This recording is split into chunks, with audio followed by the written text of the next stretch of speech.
انت مش راضي عنها. لا، في اوقات بتبقى في اوقات بتضطر لهذا الكلام، وكابتن مصطفى اكتر واحد عارف الكلام ده. طيب دي نمره واحد. طيب وجمهور الزمالك على راسي من فوق، كلهم حبايبي واصحابي وبتمنى لهم ان شاء الله باذن الله سنه سعيده عليهم السنه دي، وتبقى مختلفه تماما عن السنه اللي فاتت.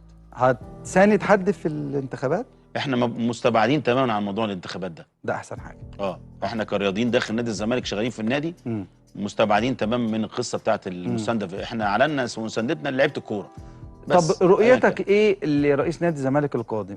مواصفاته تكون ايه؟ قوي الشخصيه، لازم يبقى قوي الشخصيه. لازم نمره واحد موارد غير طبيعيه لنادي الزمالك. الموارد دي لازم يجيبها، لان هو هيمسك كوره من النار. يعني اللي هيجي نادي الزمالك الفتره اللي جايه هو ماسك كوره من النار، كلامك جد. فلازم يعرف يتعامل مع الكوره دي ازاي.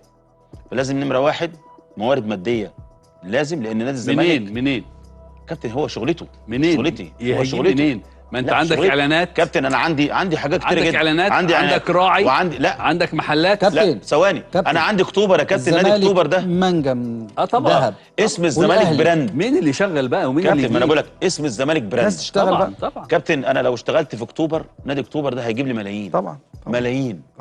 فاهمني؟ عندك قناه تقدر تستثمرها بشكل محترم. طيب عندك حاجات كتيره جدا. الزمالك براند يا كابتن، يجيب فلوس. ما قلتش. هل صديقك ولحقت معاه ان انت كنت اصدقاء في الملعب، يعني كابتن فاروق جعفر، يصلح لرئاسه نادي الزمالك؟ لا مش بتاعتي دي. انا بسالك كصديق. اي حد يا كابتن. انت بتورطه؟ لا والله لا بالعكس. انا بالعكس كل التقدير والاحترام للكابتن فاروق. هو كابتن فاروق مش مرشح؟ مرشح. طيب احنا اتفاجئنا. هم ممنوعين حد يتكلم عن اصل يصلح ما يصلحش دي انا ما اقدرش اقولها. فاروق يا عم. ايوه يصلح ما اقدرش اقولها عنه. انا قلت لك احنا جاي لنا تعليمات ان احنا بعيد تماما عن موضوع الانتخابات ده. كصديق بقى ليك في الملاعب، اتمنى له التوفيق. شايف فيه ان هو ممكن يبقى رئيس نادي؟ اتمنى التوفيق للكابتن فاروق، واتمنى التوفيق لاي حد يجي. خلي بالك، هل كل لاعب كرة قدم يصلح ان هو يبقى رئيس نادي؟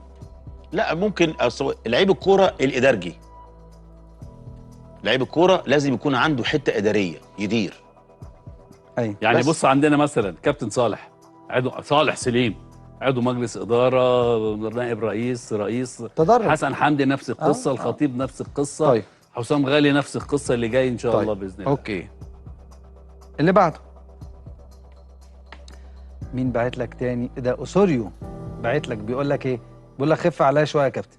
انا خالص ده انا اسوري، وانا لسه قايل لك دلوقتي الكابتن. السلام عليكم ورحمه الله. السلام عليكم ورحمه الله وبركاته. فيديو جديد يا